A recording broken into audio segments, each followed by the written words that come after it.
শিশুদের screen time নিয়ে যে সমস্যাগুলো হয় চলুন সেটা একটু ভেঙে দেখা যাক। ফোনটা যেই না কেড়ে নেওয়া অমনি শুরু হয় কান্নাকাটি। দৃশ্যটা খুব পরিচিত, তাই না? কিন্তু আসল কারণটা যদি স্ক্রিন না হয়, যদি এর পেছনে আরও গভীর কিছু থাকে। আসলে শিশুর কিছু মৌলিক চাহিদা পূরণ না হলেই এই বিরক্তিটা স্ক্রিনের মাধ্যমে প্রকাশ পায়। ডিভাইসটা তখন তিনটা জরুরি জিনিসের বিকল্প হয়ে দাঁড়ায়: সংযোগ, নড়াচড়া আর স্বাধীনতা। তাহলে মূল কাজটা হলো এই চাহিদাগুলো পূরণ করা।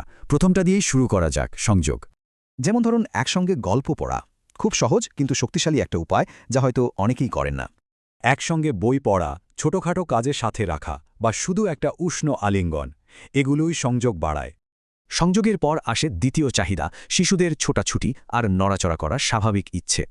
ডিভাইস তো স্ক্রিনেই সব নড়াচড়া দেখিয়ে দেয়, ফলে বাচ্চার নিজের ছোটাছুটির শক্তিটা দমে যায়। এর সমাধান পার্কে যাওয়া, বাইরে আঁকাআঁকি করা অথবা ব্লক নিয়ে মেতে থাকা। আর সব শেষে আসছে ৩ নম্বর চাহিদাটা, সেটা হলো সৃজনশীল স্বাধীনতা আর আত্মপ্রকাশ। পার্থক্যটা কিন্তু বিশাল। একদিকে শুধু দেখা, আরেকদিকে নিজে থেকে কিছু তৈরি করা। ভাবা যায়, সাধারণ ব্লক নিয়ে খেলতে গিয়ে শিশুরা বিজ্ঞান, গণিত, এমনকি সমস্যা সমাধানও শেখে।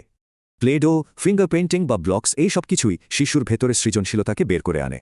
মানে ব্যাপারটা ফোন কেড়ে নেওয়া নয়, বরং তার চেয়েও ভালো কিছু দেওয়া। তাই পরের বার যখন কোনো শিশু বলবে আমার বোর লাগছে, একবার ভেবে দেখা যেতে পারে সে আসলে কি চাইছে।